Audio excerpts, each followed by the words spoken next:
Tinutugis na ng mga pulis ang pasaherong sumaksak sa isang motorcycle rider sa Quezon City. Hawak nila ang ilang kuha ng CCTV para matukoy ang salarin. Babala. Sensitibong video ang inyong mapapanood. May unang balita si James Agustin. Pagpasok sa iskinita ng isang motorcycle taxi, bigla na lang sinaksak ng pasahero ang rider. Natumba ang motorsiklo at rider. Ang pasahero ilang beses pang inundayan ng saksakan rider. Kahit humihiyaw na ang biktima, walang tigil pa rin sa pagsasakang pasahero. Itinayo niya nakatumbang motorsiklo, sinakyan ito at saka umalis sa lugar. Nangyari ang insidente sa Barangay Pag-ibig sa Nayon sa Quezon City, bandang alas 5 ng umaga kahapon. Ayon sa mga taga-barangay, may pumunta sa kanilang residente para humingi ng tulong. Agad daw nilang dinala sa ospital ang biktima.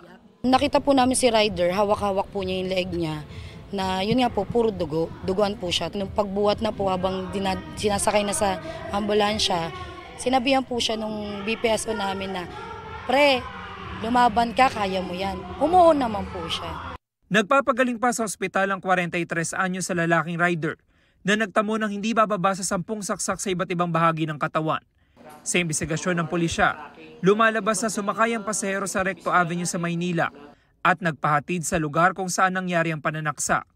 Hindi pa malinaw sa ngayon ang motibo sa krimen. Ang kanyang kinuha lang, yung ginawa niyang getaway is yung motor na gamit nila nung biktima natin. Yung personal belongings ng victim, yung wallet niya, yung pera niya is nandun sa biktima natin, intact yun. Hindi yun nagalaw. Ano yun ang inibisigan natin kung yung anong angulo sila pwedeng magkaroon ng koneksyon o ano yung kanyang motibo para gawin yung mga bagay na yun. Nagkasa ang pulisya ng manhunt operation. Hawak na nila ang ilang kuha ng CCTV na posibleng makatulong sa pagtukoy sa pagkakakilanlan ng salarin. All efforts ng Station 1 at ng QCPD ay nandito lahat doon sa pag-follow up sa kaso na to.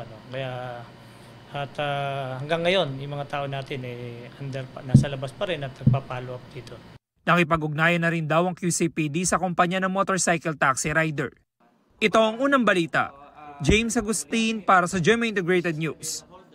Igan, mauna ka sa mga balita, mag-subscribe na sa GMA Integrated News sa YouTube para sa iba't ibang ulat sa ating bansa.